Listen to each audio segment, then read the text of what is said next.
대우조선노조가 현대중공업과의 인수합병에 반대하며 무기한 천막농성에 들어갔습니다. 두 기업의 인수합병은 2년 넘게 제자리입니다.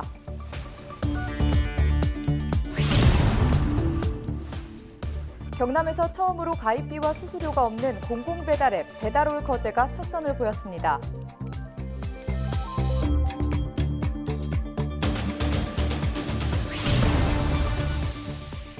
30대 해경이 전출 20여일 만에 극단적인 선택을 한 사실이 뒤늦게 알려졌습니다.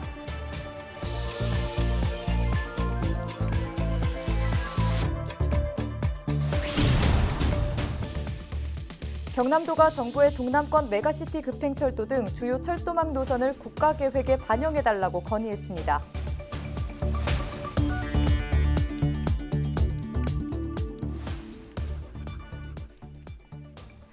시청자 여러분 안녕하십니까? 헬로티비 뉴스 경남입니다.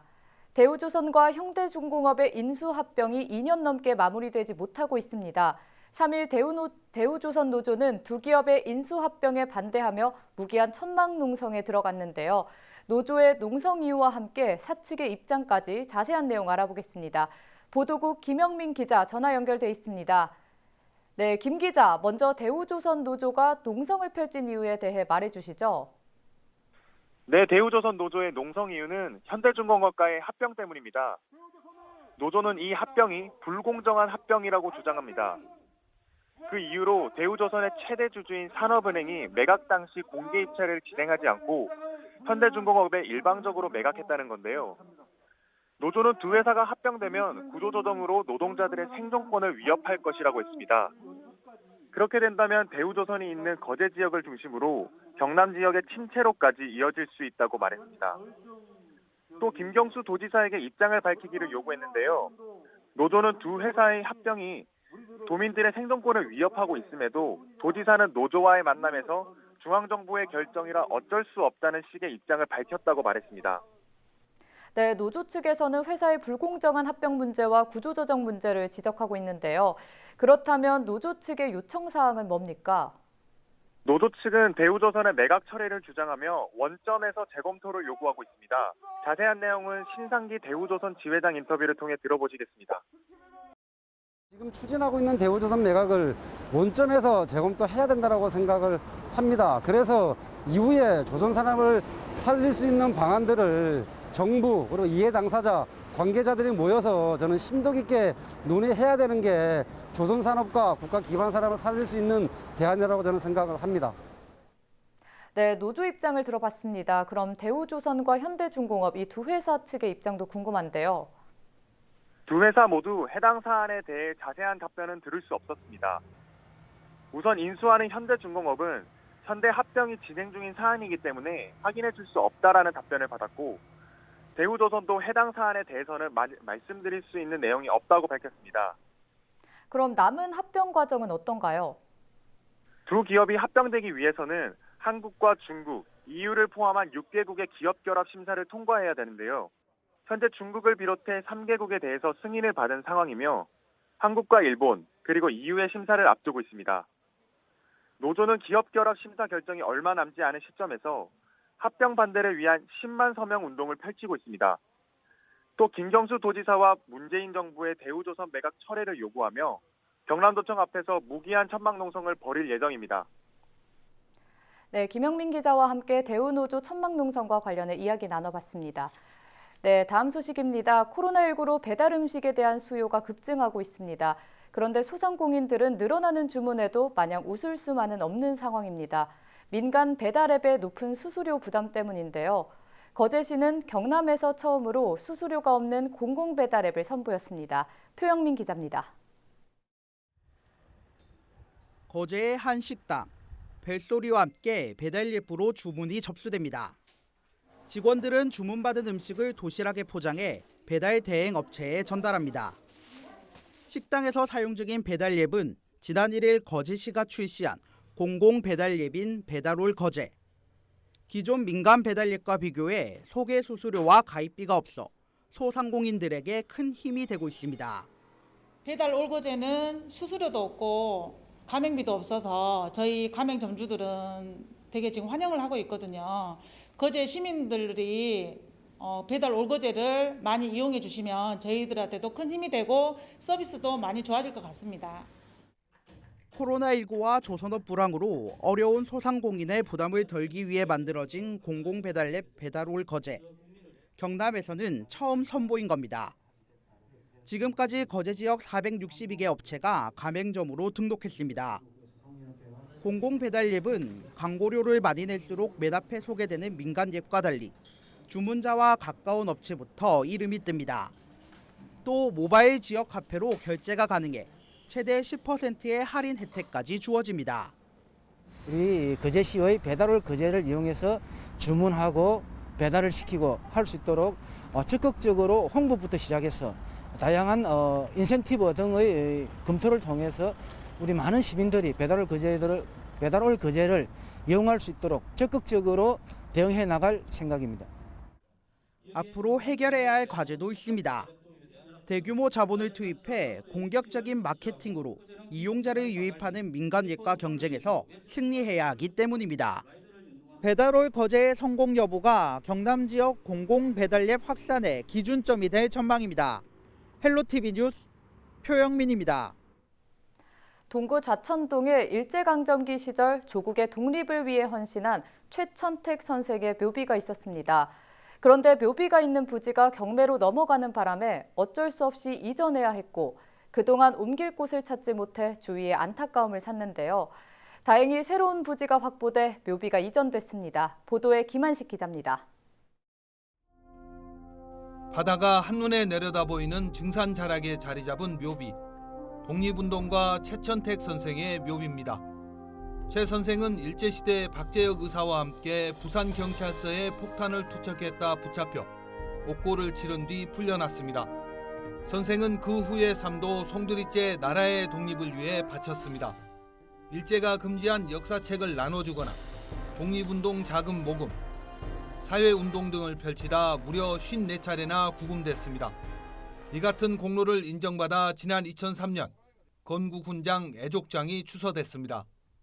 최 선생은 사후 현충원이 아닌 고향에 묻히고 싶다는 유지를 남겼고 가족과 지역 주민들이 동구 좌천동 옥성사에 모셨습니다. 하지만 지난 2018년 해당 부지가 경매에 넘어가 옮길 곳을 찾지 못하다 3년 만에 증산 자락에 자리를 잡았습니다. 옮기는데 뜻을 이래 하는 분들한테는 고맙죠. 공개적으로 그걸 하니까 조금 전에보다 조금 낫지요. 일제강점기 동구에서는 많은 독립투사들이 배출됐습니다. 이런 애국지사들의 생전 활동과 업적은 기린벽으로 제작돼 만나볼 수 있습니다. 또 독립투사들의 발자취가 남아있는 지역 곳곳을 한데 묶어 탐방길로 조성됐습니다. 나라를 다시 찾기 위해서 정말 헌신하신 독립 애국 그 열사들을 오랫도록 기리는 그런 사업들을 할 생각입니다. 이번에 옮겨진 최천택 선생 묘비 주변에는 선생의 업적을 알리는 다양한 사업도 함께 진행될 예정입니다. 헬로티비 뉴스 김한식입니다. 30대 해경이 전출 20여일 만에 극단적인 선택을 한 사실이 알려졌습니다. 통영해양경찰서 소속 34살 A씨는 지난달 25일 오전 10시쯤 자택에서 숨진 채 발견됐습니다. A씨는 거제의 한 해양파출소에 근무하다 지난 8일 통영해경 본서로 전출된 것으로 확인됐습니다. 통영경찰은 유족과 주변인 조사에서 직장 내 괴롭힘과 관련한 내용을 들었다며 사실관계를 확인 중이라고 밝혔습니다. 경남도가 정부의 제4차 국가철도망 계획에 동남권 광역철도망을 비롯한 주요 철도망 노선을 반영해 줄 것을 건의했습니다. 동남권 내륙철도와 동남권 메가시티, 급행철도인 MTX, 경전선 고속화 등 모두 17건의 철도망 사업입니다. 특히 이 가운데 동남권 메가시티 급행철도는 창원부터 부산과 울산, 경주, 대구와 창녕, 다시 창원을 순환하는 겁니다. 운행 시간이 4시간에서 2시간 40분으로 줄어 도시간 이동이 편리해질 것으로 전망됩니다.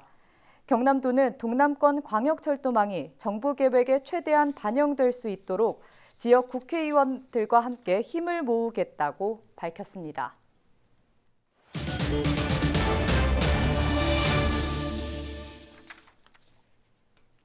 경남도 교육청과 경상남도 체육회가 학교 체육 발전을 위해 손을 잡았습니다. 두 기관은 학생 선수의 인권을 보호하고 지도자 지원 협력 체계 구축, 학교 운동부의 지역형, 공공형 스포츠 클럽 전환에 협력하기로 했습니다. 또 학생들의 건강 관리를 위한 애플리케이션 IP핏을 함께 만들어 보급할 계획입니다. 경남도가 서민 자녀들에게 서점에서 책을 사고 온라인 강의를 들을 수 있는 교육 지원 카드 10만 원을 지급합니다. 4인 가구 기준 중위소득 60% 이하에서 70% 이하로 월 소득인 전액 341만 3천 원이 지원 기준입니다. 3월 한 달간 읍면동 주민센터를 방문하거나 온라인 경상남도 교육지원 누리집에서 신청할 수 있습니다. 지난해에는 도내 5만여 명의 학생이 이 교육 지원 사업 혜택을 받았습니다.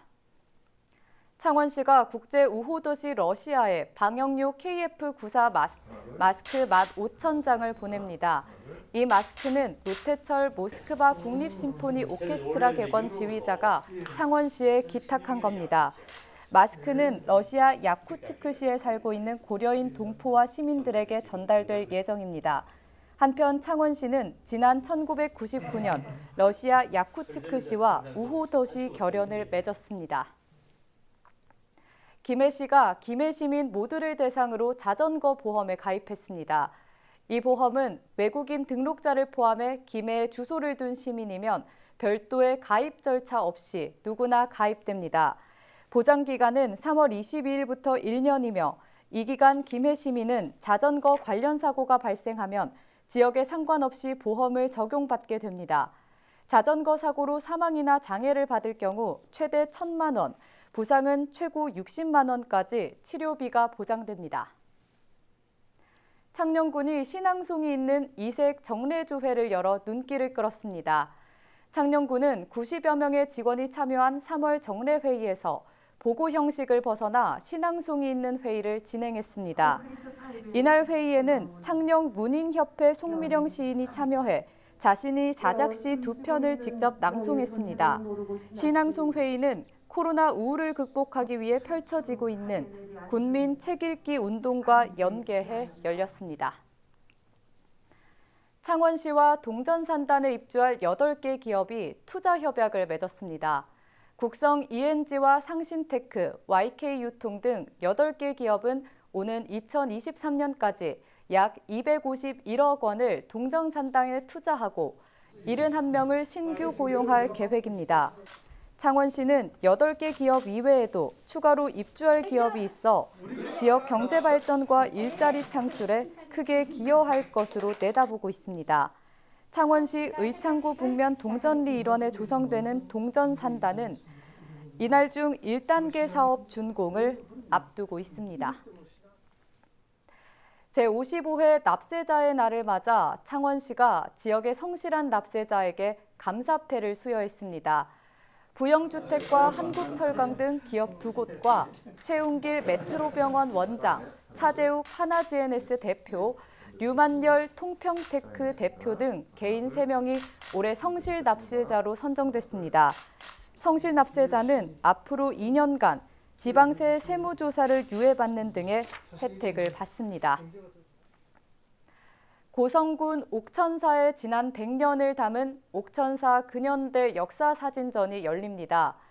사진전에서는 옥천사의 근현대 역사를 한눈에 볼 수 있는 80여 점의 사진과 기록자료 15점을 함께 만나볼 수 있습니다.